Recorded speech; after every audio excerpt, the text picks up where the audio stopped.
ಪ್ರಿಯರೇ, ನನಗಾಗಿ ಅಳಬೇಡಿರಿ,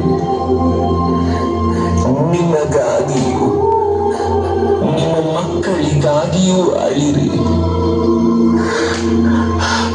ಹಸಿ ಮರಕ್ಕೆ ಈ ಗತಿಯಾದರೆ ಒಣ ಮರಕ್ಕೆ ಇನ್ಯಾವ ಗತಿ?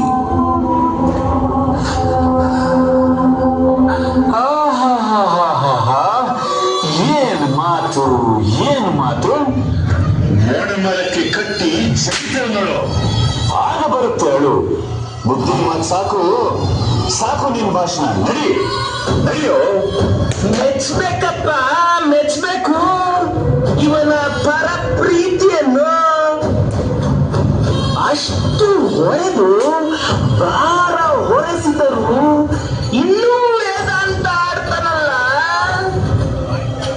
ಇದು ನಿಜವಾಗ್ಲೂ ದೇವರ ಪುತ್ರನೇ?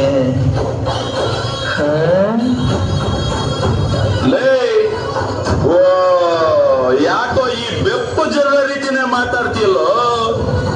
ನಮ್ಮ ಹಿರಿಯರು ಯಾರು ಕೇಳಿಸ್ಕೊಂಡರು, ನಡಿಬೇಗ. ಅವನು ಯಾರಾದ್ರೆ ನಮ್ಗೇನೋ? ಹೋಗ್ರಮ್ಮ ಆ ಕಡೆ, ನಮಗೆ ಸಮಯ ಆಯ್ತು.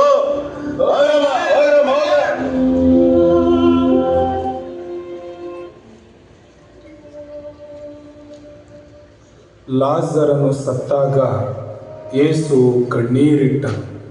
ಹಸಿದಿದ್ದ ಜನರನ್ನು ಕಂಡಾಗ ಯೇಸುವಿನ ಮನ ಕರಗಿತು.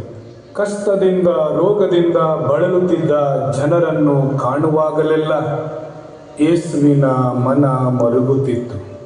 ಇಂದು